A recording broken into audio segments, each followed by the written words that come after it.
ननद रानी, मैं आपकी तरह फास्ट काम नहीं कर सकती। भाभी, पता नहीं क्यों आप ठीक से बात नहीं कर रही हैं, मोनिता ने बहुत ही परेशान होकर कहा। मोनिता की बात सुनकर सुधा अपने चेहरे पर एक नकली हंसी लाकर किसी तरह बोली, ऐसी बात बिल्कुल नहीं है मोनी दीदी। बस बात यह है कि आजकल मैं थोड़ी व्यस्त हो गई हूँ। वैसे भी मुझसे सारा काम जल्दी फटाफट नहीं होता।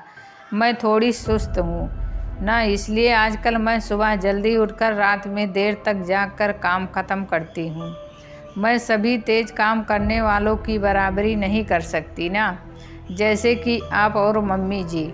इतना फास्ट काम करती हो उतना फास्ट काम मुझसे नहीं होता।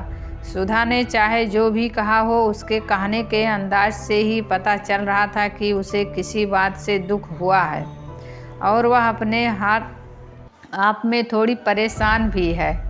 कहीं ना कहीं उसका दिल दुखा है और वह अपनी बात कहना तो चाह रही है, लेकिन ठीक तरीके से कह नहीं पा रही है। बहरहाल अभी सुबह सुबह का वक्त था। थोड़ी देर में भैया, पापा, माँ सब नाश्ते की टेबल पर जमा होने वाले थे, इसलिए मोनिता ने बात को बढ़ाना उचित नहीं समझा और वह जैसे ही नाश्ता सर्व करने में सुधा का हाथ बटाने गई कि सुधा ने उसे किचन से बाहर ही रोक दिया, यह कहकर कि दीदी आप वहीं रुकिए, मैं सब कुछ लेकर आती हूँ। सब बन चुका है, आप चक्कर बताइएगा कि कैसा बना है। वैसे आप जैसा बनाती हो उतना अच्छा तो नहीं ही बन पाया होगा, पर जैसा मैंने मेहनत किया है उस हिसाब से खाने लायक तो बना ही होगा। निश्चिंत रहिए, आप लोगों को अब मैं कोई शिकायत का मौका नहीं दूंगी। अरे क्या बात हुआ है भाभी को ऐसा क्यों कह रही हैं? मोनिता की कुछ समझ में नहीं आया। उसने सुधा का हाथ पकड़कर पूछा, आपको हुआ क्या है भाभी? कुछ बात हो तो मुझे बताइए। आप पहले तो ऐसा नहीं करती थी, शायद आप ठीक कह रही हैं, पर मोनी दीदी अब इस घर में ऐसा बहुत कुछ हो रहा है जो पहले नहीं होता था। पहले आप भी तो मेरी बात सिर्फ मुझसे बताती थी और किसी को नहीं बोलती थी। हुई सुबह कर रोने लगी सुधा। मोनिका को बहुत आश्चर्य हो रहा था, यह हमेशा हंसने बोलने वाली सुधा भाभी को क्या हो गया? ऐसा क्या किसी ने कुछ कह दिया जिसकी वजह से वह अपनी प्यारी ननद मोनिता को ही गलत समझने लगी है?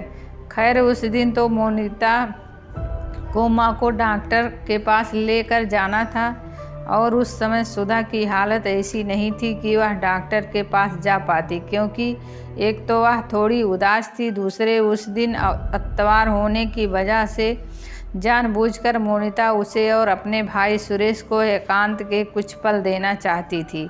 आखिर 1 साल ही तो हुए थे सुधा की शादी को, ऐसे में दोनों पति पत्नी को एकांत के कुछ पल देने की ही मंशा रही थी मोनिता की, पर अभी कुछ और ही माइंड सेट लेकर चल रही थी।